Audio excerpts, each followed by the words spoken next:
When you spend time around someone who has moved through a genuine psychological awakening, you notice it before they even speak.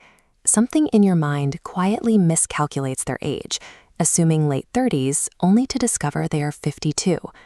Carl Jung spent decades documenting this persistent phenomenon. He observed that certain patients carried a quality of vitality in their physical appearance that could not be explained by genetics or lifestyle alone. Our standard assumption is that aging is a simple matter of time passing through the body. We view wrinkles as years, gray hair as experience, and the heaviness in a face as the unavoidable price of living. Jung's clinical work suggested that much of this visual decay is an illusion. He proposed that what we perceive as the inevitable wear of time often masks the slow, cumulative pressure of a psychological process we are never taught to see. This process begins in childhood, as we learn to suppress emotions that threaten our social standing.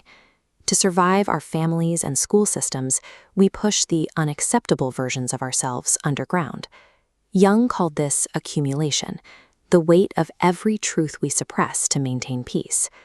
This creates a split between the persona, the acceptable social mask, and the shadow, where we bury our authentic needs, anger, and interrupted grief.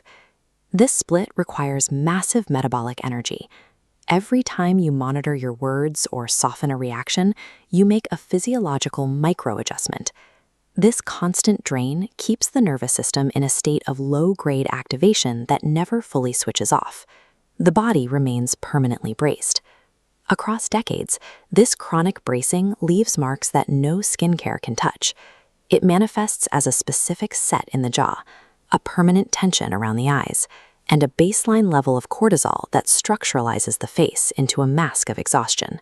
By middle age, the face of the average person carries the physical weight of these thousands of hours of unresolved psychological material. Reversing this process requires what Jung called individuation. This is not a serene wellness concept. It is a difficult, often painful confrontation with the grief and shame we have spent a lifetime running from.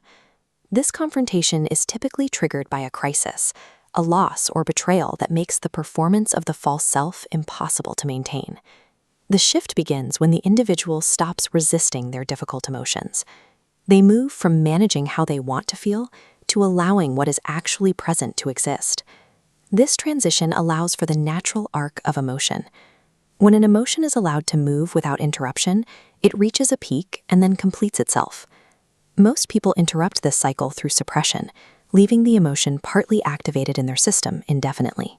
Completion is the only biological signal that allows the body to stop storing the physical stress of an experience.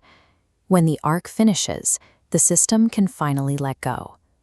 When a person finally feels the grief they have held for 20 years, their nervous system receives a signal that the internal threat of being found out has passed. The body responds with a physiological cascade. The jaw unclenches, the breath drops deeper into the torso than it has in years, and the muscles around the eyes begin to soften as the background program of containment shuts down. This cessation of effort liberates the metabolic energy previously used to maintain the mask.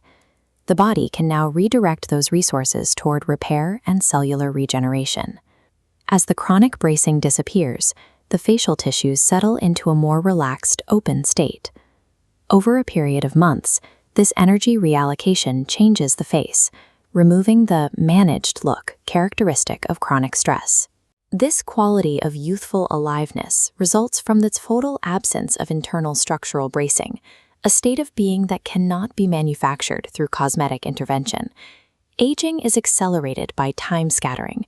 The nervous system responds to unresolved past wounds as if occurring now, while feared futures are vividly re-experienced. Individuation develops a stable center. By cutting these tethers, they anchor in the present, observing past and future without being consumed. This shift to present moment awareness correlates with improved sleep quality and a deceleration of biological aging markers. The stillness people perceive in an awakened person is a physiological state of genuine presence, which is more vital than the state of internal distraction most people inhabit by default. The final stage of this reversal is the reclamation of dormant traits: sensitivity, joy, and creativity that were once labeled as unsafe. These reclaimed qualities bring real biological energy back into the system. It manifests as a brightness in the eyes and a quality of physical ease that communicates someone is genuinely here. These individuals have frequently lived through more difficulty than average. However, they processed their grief immediately, preventing it from being stored as chronic physical tension. They transition from a life of external performance to one of radical, inward-facing honesty. This alignment removes the energy-consuming gap between who they are and who they pretend to be. The physical radiance of a spiritually awakened person is the visible outcome of a body that is no longer at war with itself.